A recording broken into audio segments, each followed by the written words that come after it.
influences everything. It's important to recognize pathologies in gait because it really influences how we walk and how we function every day. So everything we talk about with respect to correction depends on achieving a good gait cycle.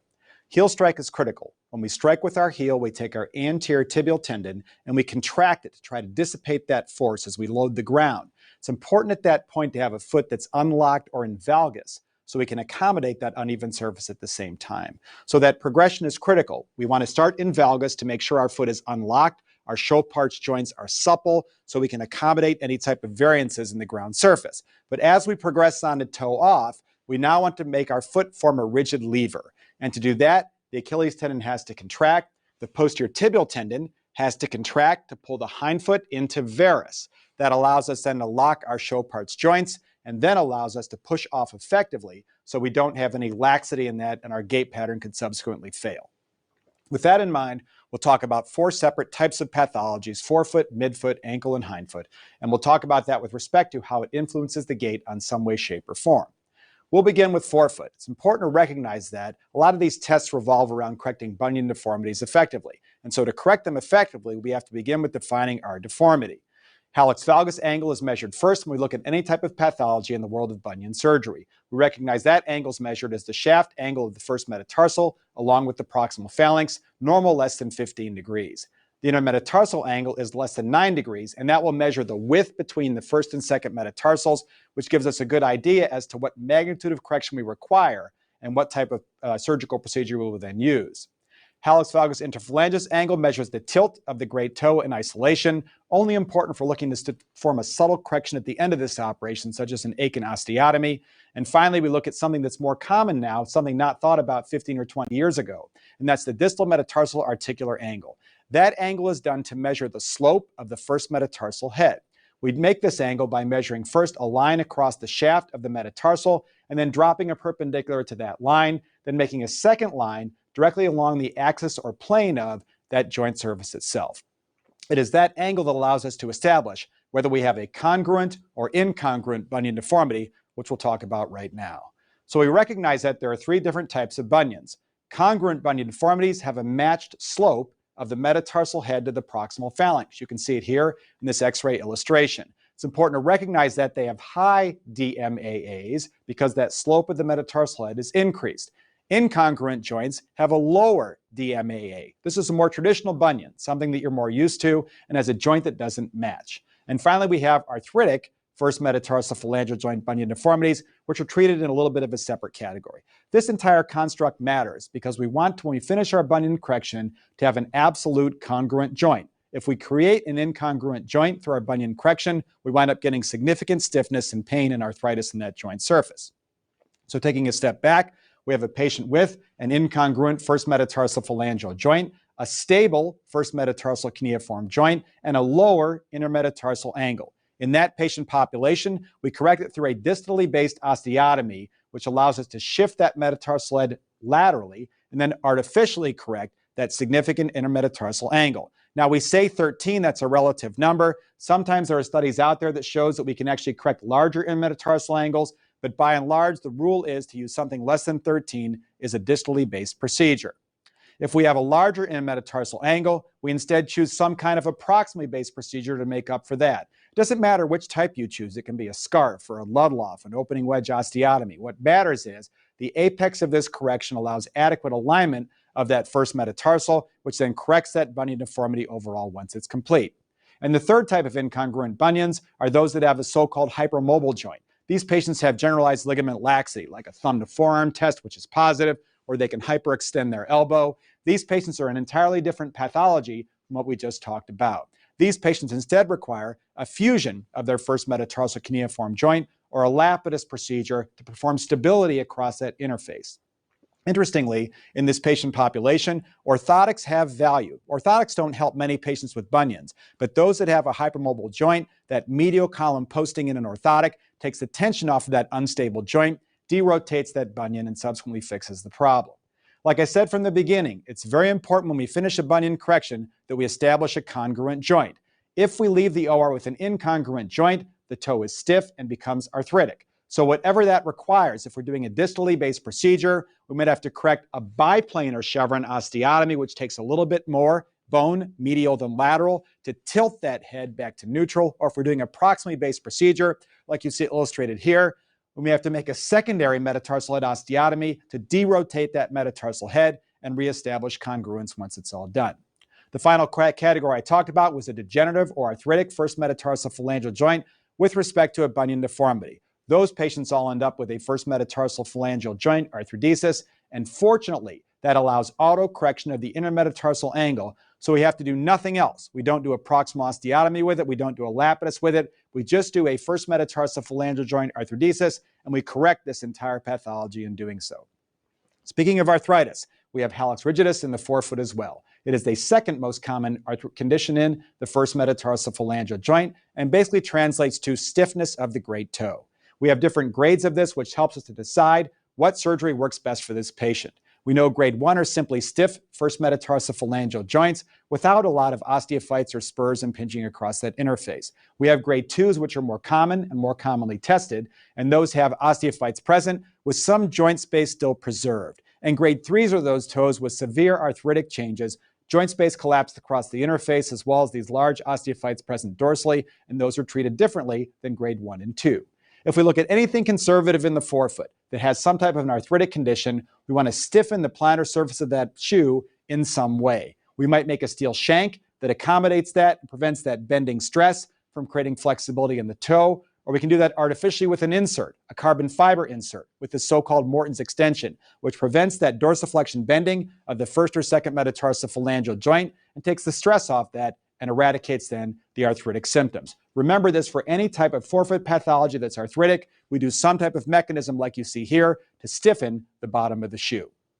If we look at this operatively, in those patients with grade 1 disease, we perform a chilectomy, which is nothing more than shaving the dorsal 1/3 of the first metatarsal head, which eradicates that prominence and allows flexibility. But if we have grade 3s, those that are grossly arthritic that I talked about before, those patients buy a first metatarsophalangeal joint arthrodesis to stabilize the toe and eradicate those arthritic symptoms. Now again, when I was younger, we did Keller arthroplasties for those patients, which was simply nothing more than taking the base of the proximal phalanx and throwing it away. That unfortunately led to instability at the level of the first metatarsophalangeal joint, transfer metatarsalgia to the lesser metatarsal heads, and it failed because patients had a lot of lateral overload and difficulty walking. So nowadays, that operation is only reserved for someone very elderly or low demand.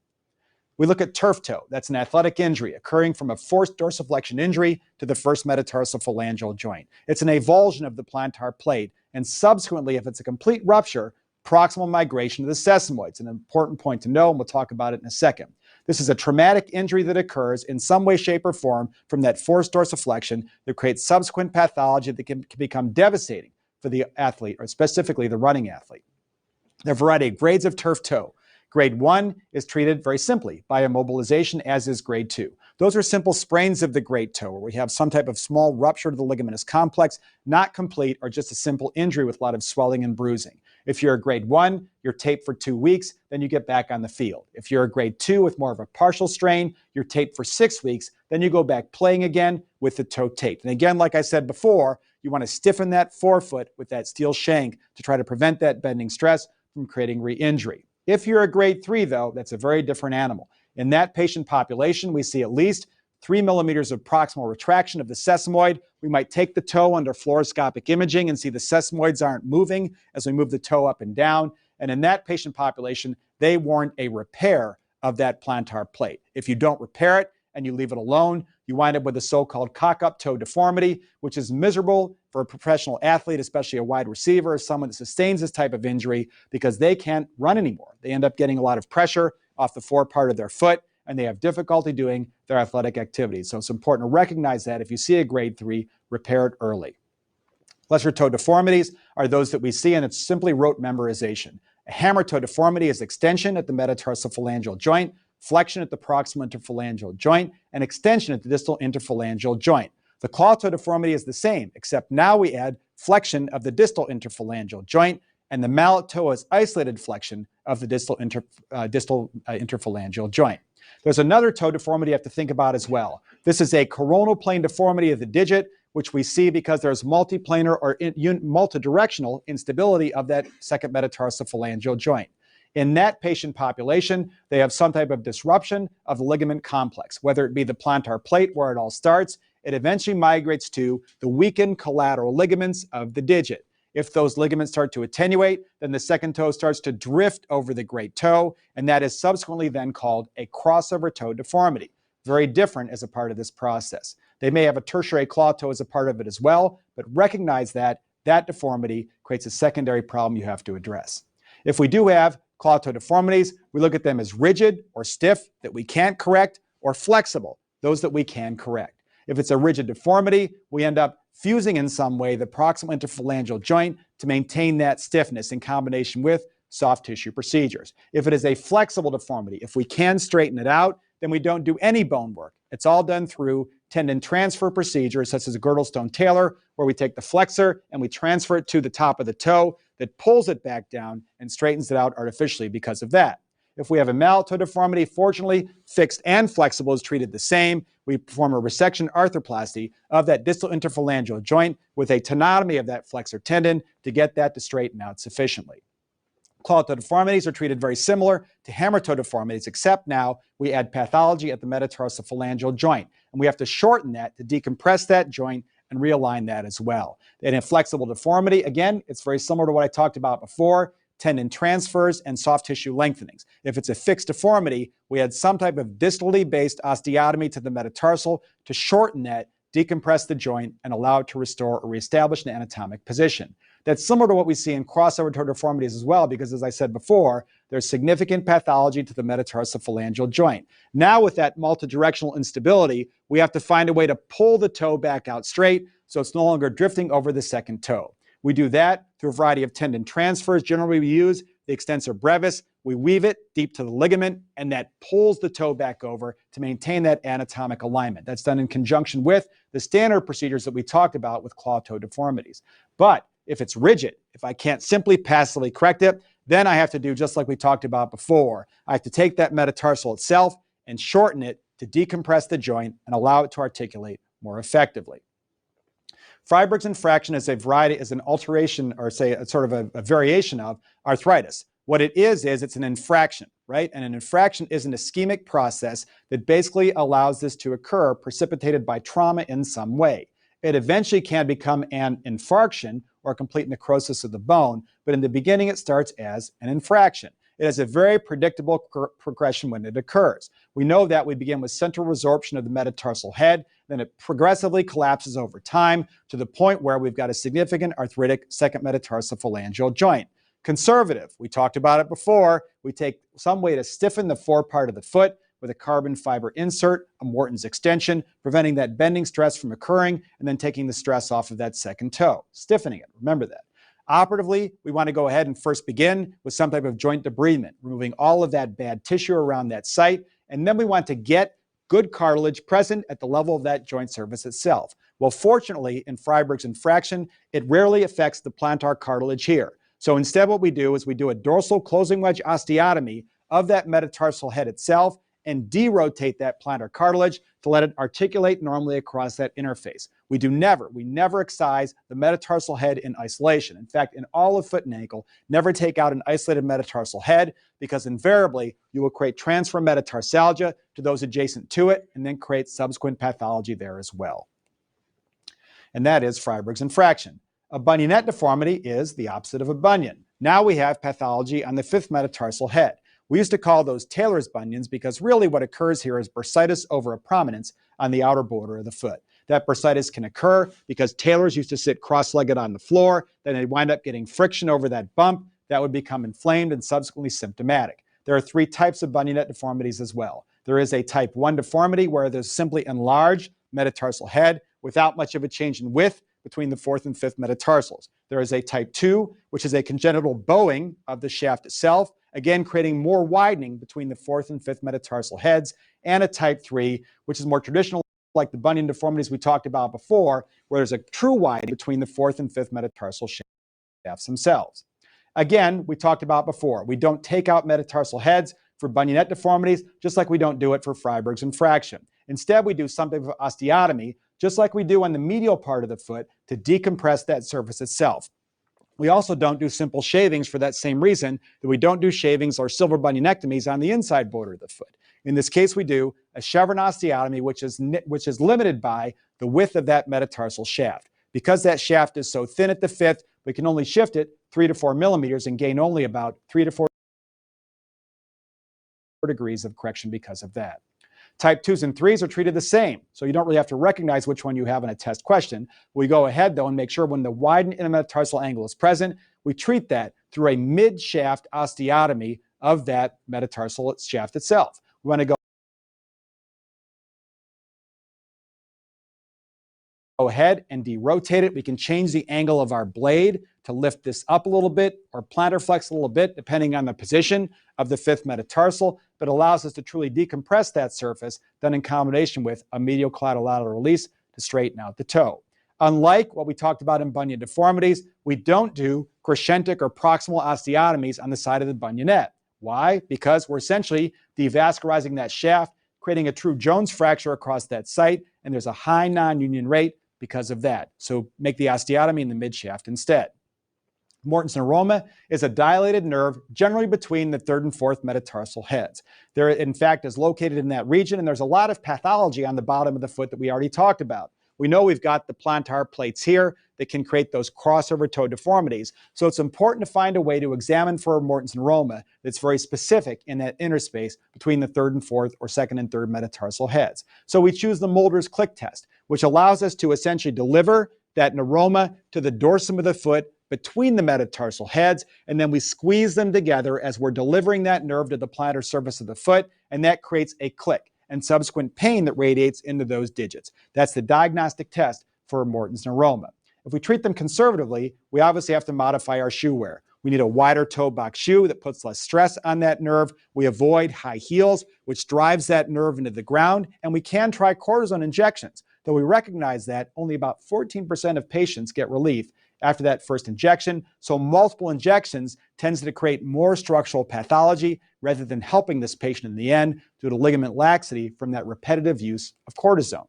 If we're getting into trouble then and it's not getting better, we instead consider surgical excision. For a primary Morton's neuroma, that's done through a dorsally based surgical approach where we resect that nerve and remove it about 3 centimeters proximal to the metatarsal heads. It's critical to clean out all of that neuromatous tissue through this approach because if you leave something there, it's quantified as a recurrent neuroma, which more often than not is just retained tissue on the bottom of the foot that wasn't excised at that first operation. Now we have to go to the plantar surface of the foot, create a much longer surgical scar, and treat that as a true neuroma, excising that nerve tissue and burying it deep into the muscle belly on the bottom of the foot. Final topic in the forefoot is fifth metatarsal fractures. We know, in fact, there's an anatomic description by zone where these fractures occur. Zone 1 fractures are avulsion fractures, and those occur from some type of a tension that is applied to the fifth metatarsal base. It's not normally the peroneus brevis tendon that causes that avulsion. Instead, it's the lateral band of the plantar fascia that pulls that piece of bone off and creates the subsequent deficit. These are normally treated conservatively in a boot, but occasionally they require operative treatment, but only for a rotated fragment. In my 20 years of orthopaedic practice, I've probably operated on 4 or 5 of these only. So it's extremely rare and for certain circumstances that those require surgery. They must be distinguished from zone 2 injuries, which are the so-called Jones fractures. These are treated differently depending on the type of person that sustains that injury. If you are an elite athlete and you need to get back on the field sooner, we use intramedullary screw fixation to course all over this course of that fracture itself, compress it, and allow it to heal sufficiently. If you're someone who's not an elite athlete and you have some time, those patients are more often treated conservatively. So you can treat Jones fractures conservatively by making them non-weight bearing anywhere from 6 to 8 weeks and then allowing them with progressive weight bearing thereafter. It's very important with any of these types of fractures that have difficulty healing, make sure you get a CT scan before you allow them to return to play to make sure your fracture is complete. Often, a recurrent Jones fracture does not occur because it's a new injury. It's really an old injury broken through a fracture which never really healed. So get the CT scan.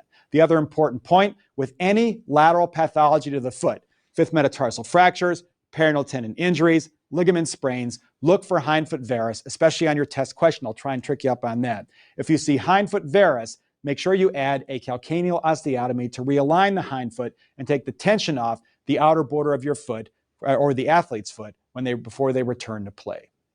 In addition, there are zone 3 fractures, which are treated very similar to zone 2. They're a little bit more distal. They're in that watershed zone. And again, same concept. Elite athletes have screw fixation to get them back on the field. Though even in this case, there's a much higher rate of non-union since it is in that watershed area. And so because of it, non-operative treatment is less often performed for zone 3 injuries as opposed to zone 2s that we talked about again. And again, look for hindfoot varus in that population.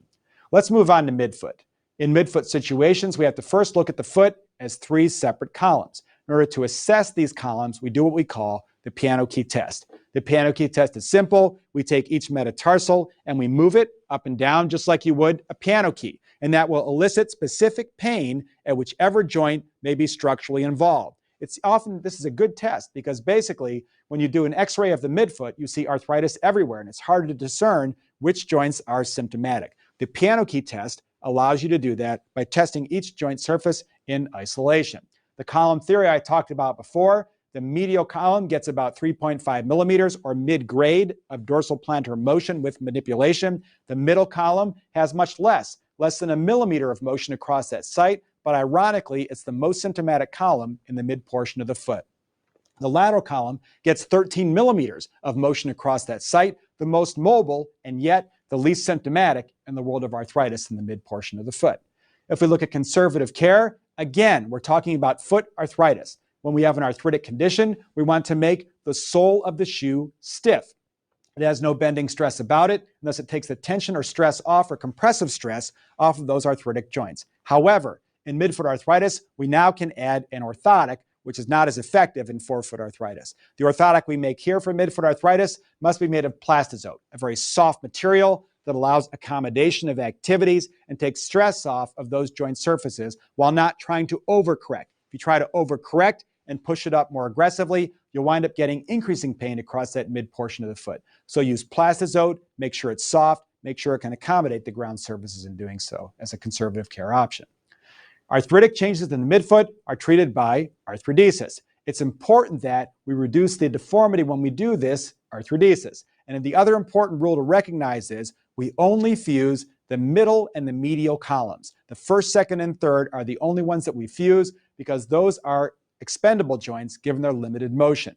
We talked about in the beginning that the lateral column has significant mobility in it, 13 millimeters of dorsiflexion, plantar flexion movement. We want to maintain that mobility in the postoperative phase, so we use either an anchovy procedure or an arthroplasty like you see here, try to decompress that joint surface, maintain mobility, and eradicate the arthritis at the same sitting. There's only one other midfoot topic, fortunately, to speak of, and that is the Lisfranc injury. We know that the Lisfranc injury is a plantar-based ligament between the medial cuneiform and the base of the second metatarsal. Being a plantar-based ligament, it is subject to excess stress. When we see or suspect a Lisfranc injury, we are obligated to get weight-bearing x-rays of both feet. Despite the fact it's acute trauma, we want to know how much shift we have and where it is occurring in that portion of the foot. So we get bilateral weight-bearing x-rays of the foot. We assess for any gapping present at not only between the first and second metatarsal bases, but also the intercuneiform site, because that now is a variant we must discern to make sure we correct at the same time. Equally important on x-rays, we look for the so-called flex sign. The flex sign is a bony avulsion fragment, generally from the medial cuneiform, that is actually a good sign to see here, because generally then the ligament itself is still attached to that piece of bone that avulses. These do better than pure ligament Lisfranc injuries, and we'll talk about that in a second. If we get a weight-bearing x-ray like you see here, and we see no evidence of gapping between the intercuneiform site or the metatarsal bases, we instead get an abduction stress x-ray. We manipulate that foot, and we look for a gapping present. And again, that's our only way to securely say that there's no evidence of severe injury to that ligament complex in the mid portion of the foot. Studies looking at Lisfranc injuries show that the operative treatment results are directly related to your anatomic reduction. So in the book, it says if there's more than 2 millimeters of displacement, fix it. We would say that if there's any visible displacement, fix it. And that fixation is done through screw fixation. We know that the Lisfranc screw is placed from the medial cuneiform into the second metatarsal base. But like I said in the very beginning, also look at the intercuneiform joint surfaces, for if there is splaying at that site, that must be addressed simultaneously to restore the normal architecture of the foot.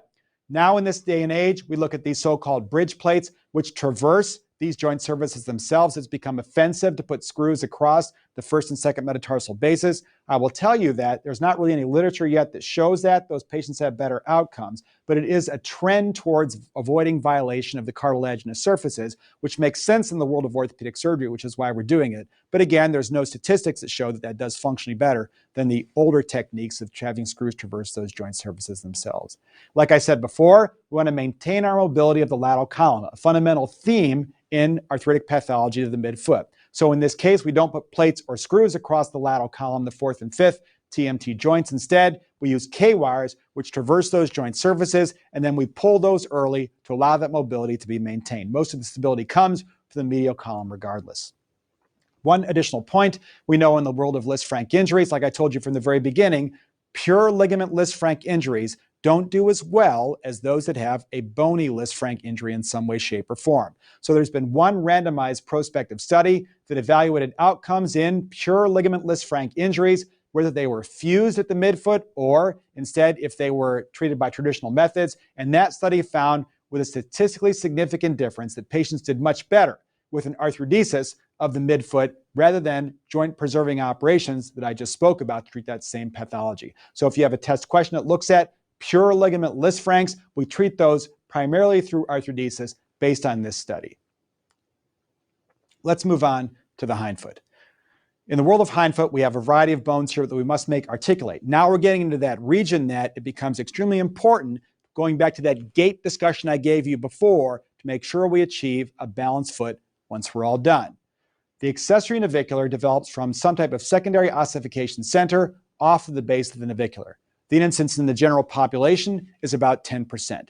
It's most symptomatic after some type of traumatic incident that creates an avulsion of that bone off of that region where it has a synchondrosis between the natural and navicular bone. There's a variety of key studies radiographically that I'm about to talk about. I just did when I talked about Lisfranc injuries. I said get bilateral weight-bearing x-rays of the foot. Now in the world of navicular, we want to make sure that we get an external oblique foot radiograph, not the traditional internal oblique. We're getting an external oblique foot radiograph because that will specifically allow us to assess the accessory navicular while at the same time allowing us to see if it's got a little synchondrosis there and if it's separated because of that. We can also see these on lateral radiographs, although it's much more difficult to tell where the accessory navicular is. So make sure that you tell your technologist to get an external oblique radiograph to look for an accessory navicular. The treatment for this primary is immobilization. All foot pathology really is, but if that fails, we talk about surgical procedures to correct. In the world of accessory navicular, generally type 2s, which have that synchondrosis disruption, we do a modified Kidner procedure where we remove that affected bone and we go ahead and advance the posterior tibial tendon over that site to reestablish the normal mechanics of that foot by enhancing the pull of the posterior tibial tendon. There are some authors that may argue that we should try and fix that bone. You can certainly answer that as a test question if it's only a choice between that and nothing else. But still, it's generally accepted that the modified Kidner procedure has a higher success rate given the union is difficult to achieve between that small piece of bone and the natural navicular body itself. Speaking of the navicular, we also look at navicular trauma. We know that the central portion of the navicular is avascular and it's subject to stress fractures and non-union because of it. The difficult part is the diagnosis is hard to make in patients with navicular trauma. Generally, they come in and they complain of some kind of vague dorsal aching pain with activities only, and it's not very specific. You feel for the so-called end spot right over the navicular itself, and if you push in that area, they elicit specific pain in that zone. And then, if you do get pain, then you can evaluate your radiographs. If you see nothing in that case, you get an MRI to look for edema in the bone itself. But if you see a subtle crack, you're obligated to get a CT scan. That's your diagnostic test for navicular trauma, because now we want to assess not only the fracture itself, but the width or gap between it to determine if it's an operative or non-operative circumstance. Conservative care for navicular fractures is extremely rare. In fact, we talk about complete non-displaced injuries being the only ones that would warrant this type of conservative care. Most navicular fractures are displaced, and so most of them warrant some type of surgical reconstruction. I will tell you that if you do perform conservative care for this, we make them non-weight bearing for a minimum of 6 to 8 weeks, and then we must get a CT scan to make sure that that bone has united sufficiently before we allow them to progress on to the normal activities thereafter. We don't want to get a recurrent navicular fracture unless it's critical. If we have any displacement, 1 millimeter, 2 millimeter, whatever on our CT scan data, then in that case, we do screw fixation.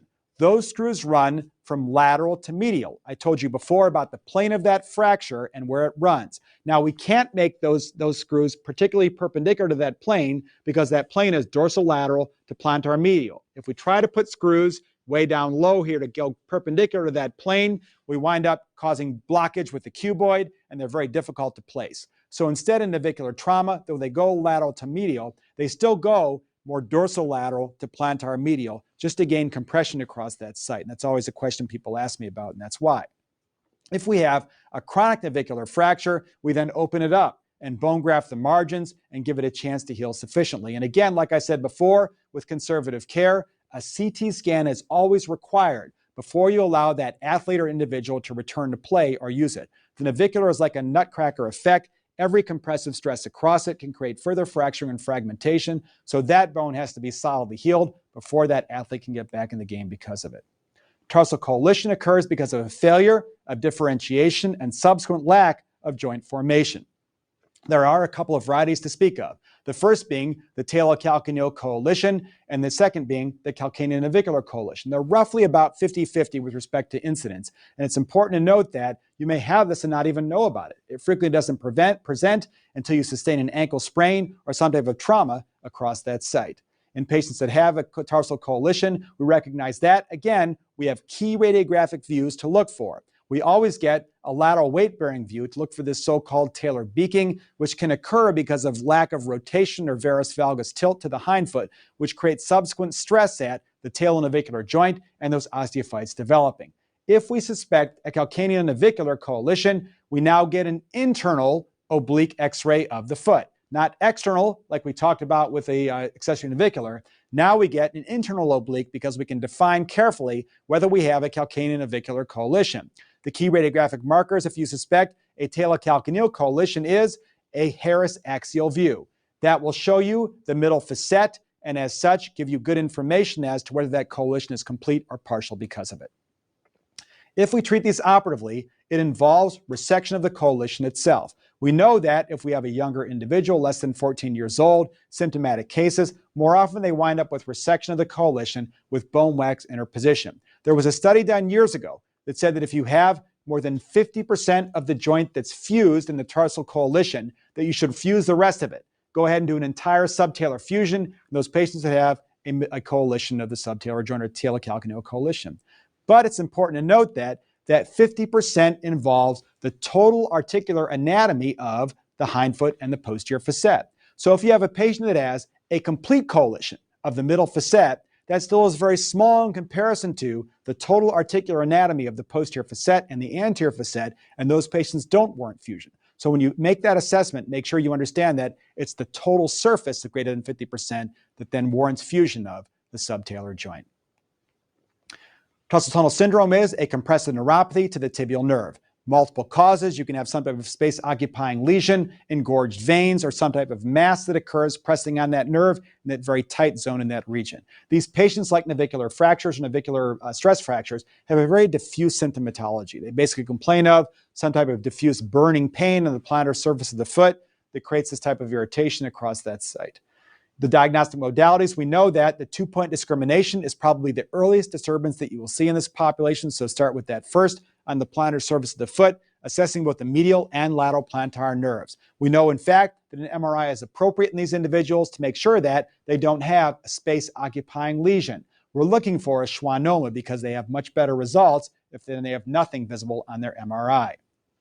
Operative occurs, again, for failure of conservative care. They fail a medial post-orthotic. A lot of patients with tarsal tunnel have a bad valgus deformity, and that puts tension on that tibial nerve on the inside border of the foot.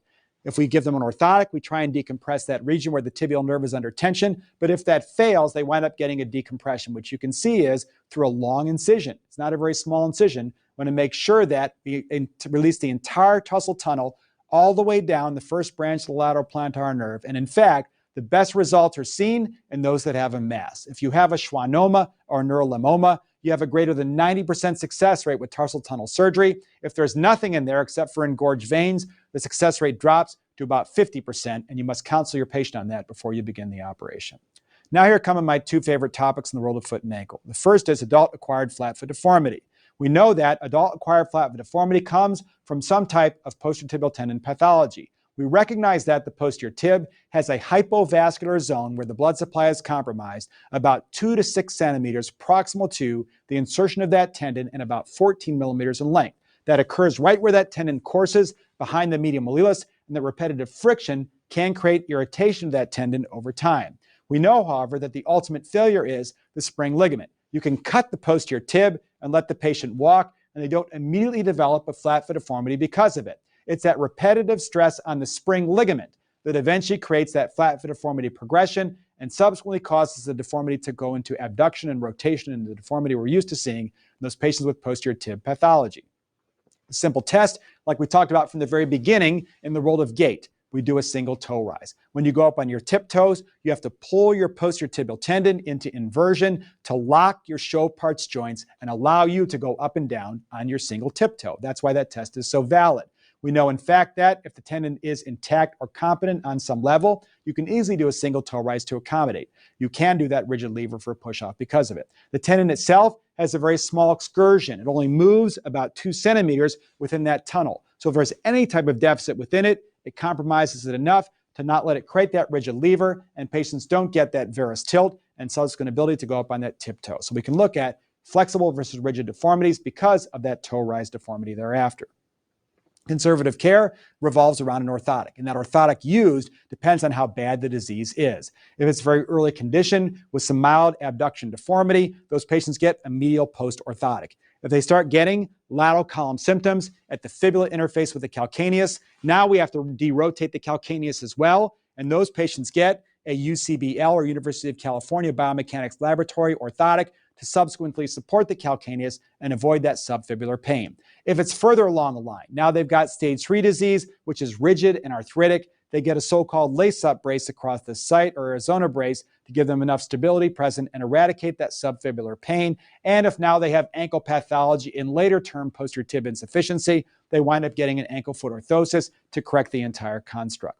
So we talked about stages. If we have simple tenosynovitis or something where there's inflammation in the tendon itself, we can do a tenosynovectomy. I will tell you that that's extremely rare. You have to give these patients about 6 months of physical therapy before you put them into that category. Those patients have failed orthotics, they failed physical therapy, they failed transient immobilization, and when you do a tenosynovectomy, you're obligated to look at the undersurface of the tendon because the undersurface of the tendon itself will show you whether there is an actual pathology present or split tearing within the tendon itself, which then would cause potential progression to a stage 2 deformity. It's extremely important to discern stage 1 versus stage 2 because under those circumstances, then you can get a much better outcome. Stage 2 now, we still have a flexible deformity to the flat foot itself. We can still passively correct the deformity. They have an abduction deformity, and they progress on to subfibular impingement as that disease progresses. In the early stages, we treat them with eradication of the posterior tib itself. Once that tendon has fissuring and structural pathology and length deficits, it's no longer a valid tendon to use. And so in this case, we do a flexor digitorum longus tendon transfer where we take the FDL and we transfer it to the navicular to create a new tendon on the inside of the foot. We recognize that the FDL is only 1/3 as strong as the natural posterior tibial tendon. So we have to do other procedures to complement what we're doing in that tendon transfer. In earlier stages, we do a medial slide calcaneal osteotomy where we take the calcaneus and we shift it about 8 millimeters or 1 centimeter medial to take the structural alignment of that and realign it out of the valgus deformity while simultaneously taking the Achilles tendon and translating it medially to support the tendon transfer that I just talked about. So it has 2 separate functions because of it. If we have a later term disease, now the foot shows significant abduction. Now they talk about in a test that they have subfibular impingement or significant collapse or abduction. Those patients now warrant a way to correct that structural deformity. So in that population, we had a lateral column lengthening or Evans procedure where we open up the calcaneus itself through a separate incision and we place a bone wedge in to crank it around and reestablish the congruence at the tail navicular joint. All of these stages may have so-called fixed forefoot supination. And in that population, after you correct the valgus deformity, the foot rotates into supination, offloading the first ray. So if they tell you about a patient that has rigid fixed forefoot supination, you have to add some kind of medial column stabilization to depress that arch and allow it to articulate in a better fashion with a standard flat foot deformity. And so in this case, we add either a cotton osteotomy, which is an opening wedge mediocuneiform osteotomy, or if it's a hypermobile, first tarsometatarsal joint, we add an arthrodesis to stabilize that medial column and accommodate that later stage disease where we have that fixed forefoot supination.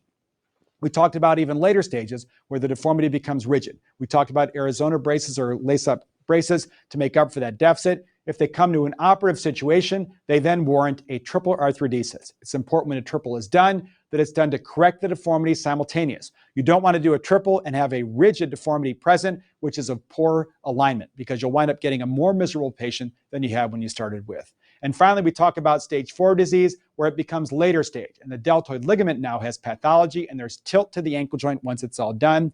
These patients warrant either a deltoid ligament repair, if it's a supple deformity, in combination with everything I just talked about with flat foot correction, or if it's a rigid arthritic ankle, they warrant an arthrodesis to make up for it instead. So follow flat foot deformity along the stages, recognizing that most often you'll be tested on stage 2, which is the supple, flexible deformity still present with some type of length deficit, then utilize the stages accordingly with respect to the operative procedures that I've just described. In every stage, doesn't matter which it is, we have to do a silver scolt test, which is done by measuring the flexibility of the ankle with the knee both flexed and extended. What that does is, with the knee flexed, it allows you to take the tension off the gastrocnemius tendon, since that tendon crosses the knee. If you straighten out the leg and it becomes more tense, that means that you have an isolated contracture of the gastrocnemius tendon. And in that case, we perform a strayer procedure to enhance flexibility of our ankle after we've had long-term valgus deformity. If you have a negative silver scolt test, in the sense that it has the same amount of lack of flexibility with the knee flexed and extended, then in that case you have to perform a triple step cut or Hoke Achilles tendon lengthening, because now you have to lengthen both the gastroc and the soleus to maintain that flexibility. All patients with long-term valgus deformities get progressive tension on their Achilles tendon because of the relative shortening that occurs as the calcaneus moves more laterally over time. My other favorite topic is cavo-varus foot deformity. We know that is an abnormal elevation of the medial column or the arch. It is essentially forefoot equinus relative to the hindfoot, or a plantar flex first ray that creates the cavus deformity component to this relative to the hindfoot deformity. We have cavus foot deformities that can be treated conservatively with orthotics. We do not get this type of an orthotic you see in the upper right corner, which is a rigid high post orthotic, to match or even try to increase that arch height, because you'll simply push the foot over even further and create even more lateral column overload and subsequent pain. Instead, we get lateral post orthotics that offloads the lateral column and allows them to ambulate more effectively. Half of these patients with cavo-varus feet that are progressive have Charcot-Marie tooth disease. In that case, we know it's an inherited disorder of both the central and peripheral nervous system, and that overpull of an agonist against a weak antagonist causes a progressive cavo-varus deformity to develop.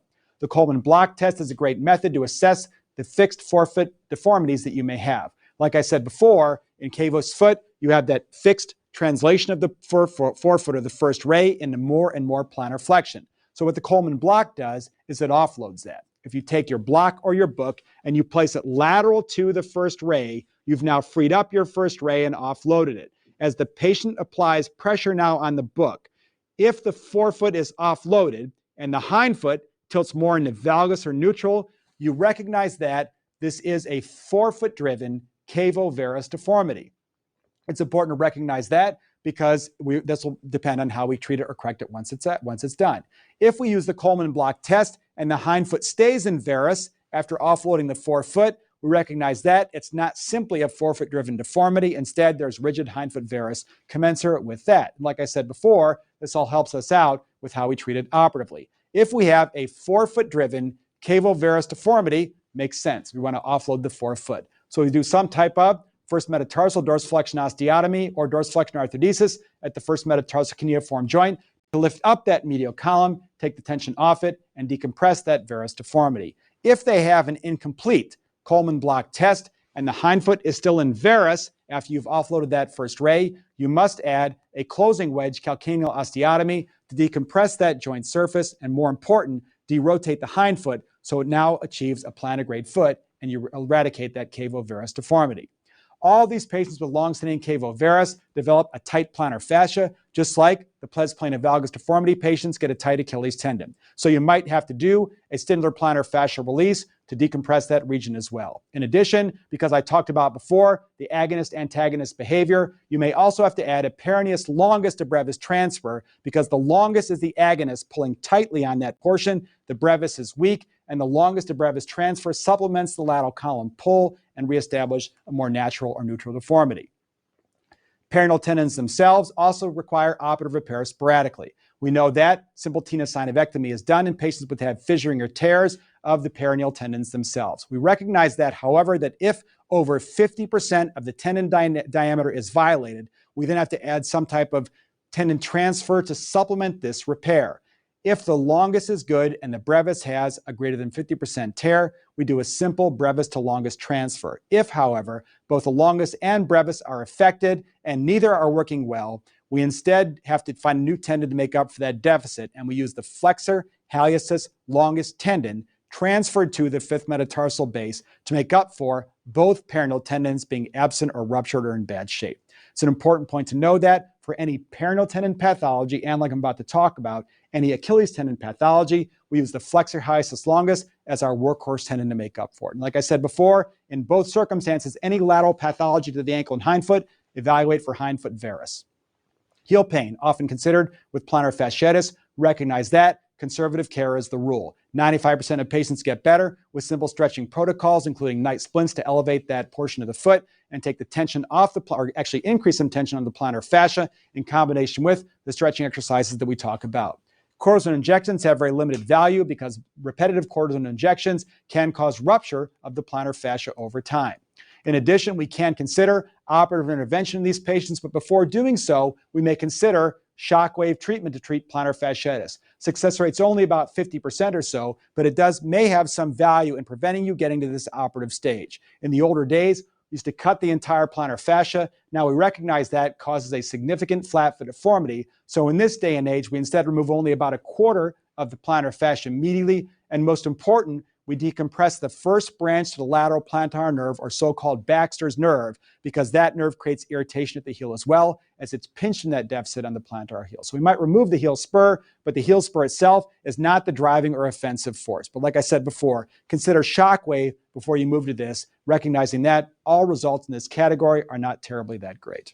And finally, also think about tension on the Achilles tendon complex. Again, the same thing I told you about before, with the knee flexed and extended, doing the silver skull test, and consider a Strayer procedure, again, to offload that plantar fascia on the bottom of the foot. It's important to note that this must be discerned from calcaneal stress fractures. To test that, we do a squeeze test to the calcaneus and see if it elicits new pain. If that's the case, we treat it very differently. We might see a fracture line perpendicular to the orbicular bone, or we get an MRI because it'll show edema in the whole body of the calcaneus or the posterior tuberosity. In that case, we cast these patients. We do not put them through a typical physical therapy protocol, because you'll cause more irritation and make them more angry when it gets done. So make sure that you discern calcaneal stress fractures versus plantar fasciitis. Stress fractures immobilize, plantar fasciitis move. Ankle. We know that the Achilles tendon disorders occur posteriorly. We know that the retrocalcaneal disorders revolve around insertionally at a Hageland's exostosis. This so-called bone spur creates insertional tendinopathy over time, which makes it difficult for these patients to walk and do functional activities at the insertion. Remember, no injections at the Achilles tendon complex. Studies show over a 50% risk of rupture of the Achilles tendon, even for simple bursal injections of cortisone into that site. Operative treatment, if we see no evidence of insertional tendinopathy, but we have the so-called Hageland's exostosis, we do a simple resection of that through an oblique incision done either medial or lateral to eradicate that disease. However, if we have significant tendinopathy, if there's spurs present at the insertion, or if you get an MRI and it shows there's significant degenerative changes to the insertion of the tendon itself, you change your strategy. Now you make a central splitting approach to the Achilles tendon, you open it up, you shave all of that disease off the insertion point of the heel, and you must supplement this to allow the patient to function more effectively. And again, like I told you before, for peroneal tendons, use the flexor hallucis longus to supplement. Also, for Achilles tendon, use the flexor hallucis longus tendon to supplement that tendon transfer and give them better push-off. If you have non-insertional tendinopathy, where in fact this is more the intrasubstance or mid-substance portion, where the tendon is dilated and swollen across that site, in that patient as well, that occurs at that so-called watershed zone where the blood supply is poor. Repetitive trauma causes that tendon to form, mucoid degeneration, and poor quality tissue, and that always occurs at the same location, about 2 to 6 centimeters proximal to the insertion of the tendon itself. Operatively, similar to perineal tendons that we just talked about, if we have excision that's a part of it, we recognize that. We want to remove that diseased tendon and tubularize it, just like we did with the perineal tendon. But if more than 50% occurs, in that case, we had a flexor hiatus longus tendon transfer to the level of the calcaneus, and that supplements our repair. Remember, FHL, Achilles, and perineals. For flat foot, FDL, different tendon complexes because of it. Ankle sprains, we know that most of them improve with simple functional rehabilitation. There is no role for acute repair in patients with ankle sprains.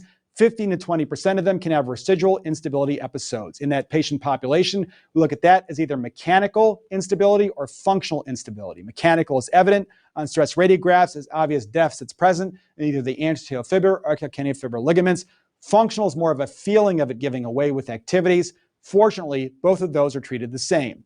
We do an anatomic repair of ligament complex for those that have chronic ankle sprains, which recur repetitively over time. In that patient, we always start with a modified Brostrom lateral ligament reconstruction, which takes the anterolateral and calcaneofibular ligaments and advances it over the lateral wall of the fibula. It is a modified procedure because we don't simply just repair the ligaments. We actually take the inferior perineal retinaculum and we also advance that over the lateral wall of the fibula to give absolute stability to our overall construct. We can consider non-anatomic repairs where we take either a slip of perineal tendon or we utilize an allograft tendon to create a newly reestablished ligament complex laterally. Non-anatomic repairs like this, such as a Christmas snook, are valid for large athletes, NFL linemen, revision surgery if your first modified Brostrom failed, or if they are a hypermobile patient. So if they say the patient has a positive thumb to forearm test or hyperextension of their elbows, consider a non-anatomic repair rather than a traditional modified Brostrom as your primary operative intervention. Again, they have a high success rate with a Brostrom. There's much less of risk of nerve damage because of the incision placement. And finally, like I said before, lateral pathology, you must look for hindfoot varus. And if you see it, consider a closing wedge osteotomy to realign that foot and take the tension off all lateral column disease. Osteochondritis dissecans, your best tool for imaging. If you see nothing on your x-ray, is an MRI. But if you see a lesion present on your plain x-ray, get a CT scan. The CT scan allows us to accurately measure the size of the lesion, and as such, with that information, we can give the patient predictive value on how well they're due. If we do see an osteochondritic lesion, we always start with the same method in treatment. It's drilling and microfracture technique. It's always our primary procedure for persistent symptoms. And if they're uncertain, we give the patient the qualification that if they have a lesion larger than a centimeter, then they have an uncertain prognosis. And if we have failure of the OCD drilling and microfracture, only then we consider doing an Oates or mosaic plasty for salvage techniques. And again, the results are better if we don't have to break the medial malleolus in doing that.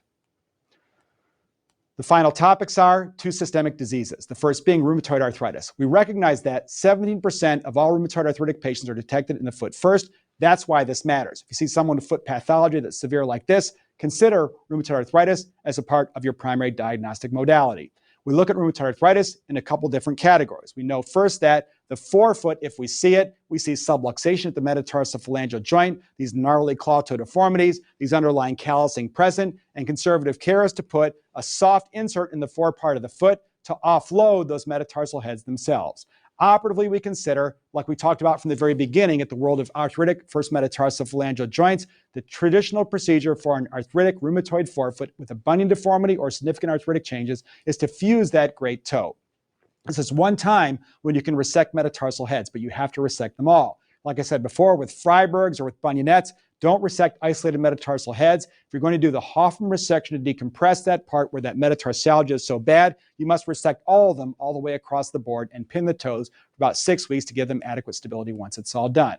If we get to the hindfoot condition like this, we consider fusions to realign and balance the hindfoot. If we see someone with a significant arthritic hindfoot, we don't do the traditional posterior tib procedures that I talked about before with adult acquired flat deformity. rheumatoids by fusions to make sure that the reconstruction stays, no longer causes a significant structural deficit, and they wind up getting long-term much better results because of it. If the ankle is involved in a rheumatoid disease, the primary treatment for isolated ankle pathology may or may not be, but for your test should be ankle arthrodesis. We put that in a little bit of external rotation and neutral alignment thereafter. Again, a little bit of valgus to unload show parts joints so these patients can accommodate uneven ground. It's really critical as a part of this deal. And we also want to make sure that we preserve the lateral malleolus for a possible late total ankle arthroplasty. And speaking of that topic, it's a very important one because rheumatoids have pathology everywhere. And if you have a rheumatoid that has hindfoot arthritic changes that requires a triple arthrodesis, or if you have the potential for that in the future, instead of considering an ankle fusion as your modality, you would consider an ankle replacement. Because if you do have to do an ankle fusion and a hindfoot fusion, those patients have pan-talar fusions, which traditionally do very poor with gait mechanics. So consider ankle arthroplasty under those circumstances we've talked about.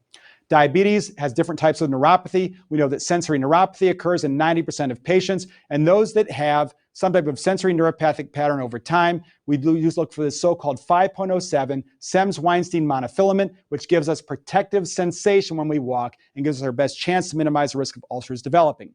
Motor neuropathy also occurs. That occurs to the common peroneal nerve. Those patients over time can develop claw toes or hammer toes because of it. And finally, autonomic neuropathy also occurs, which creates dry, scaly skin, which provides portals of entry for bacteria and subsequent infections. So all three types of neuropathy matter. If you see a clean forefoot ulcer without any other pathology surrounding except for bone prominences, we treat this with a total contact cast. We use a total contact cast, which envelops the entire foot to minimize shear stress across that ulcer and gives it a much better chance to heal. We recognize that if they have a significant tight Achilles tendon complex with it and the ulcer is in the forefoot, we might have to lengthen the Achilles tendon simultaneously to decompress the forefoot once we're all done.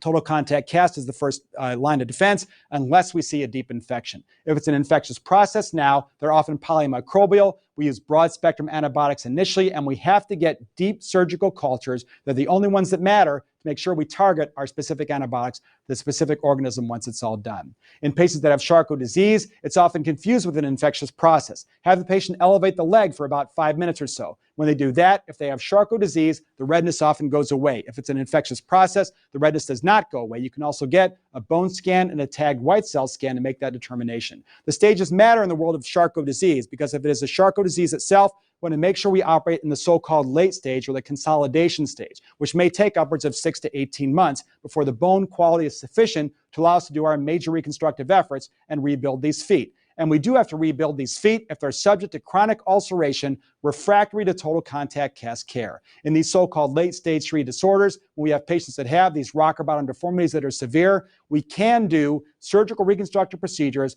to realign the arch, offload that portion of the plantar foot where the bone prominences are significant, and minimize the risk of recurrent ulcerations. These operations are important because if we let these ulcers persist, they will eventually become infection, and that's how we wind up with amputations. So again, it's critical to assess this and do it at the right time at the so-called later Eichenholz stage, the consolidation phase, where this type of procedure is appropriate. And again, make sure we get vascular testing in advance so we know the patient can heal the wounds as well as the bone architecture itself. And finally, note that again, like I talked about with forefoot pathology, if there's tightness in the Achilles complex in a diabetic, you must lengthen the Achilles done simultaneous with it to minimize the risk of subsequent recurrent deformity because of it.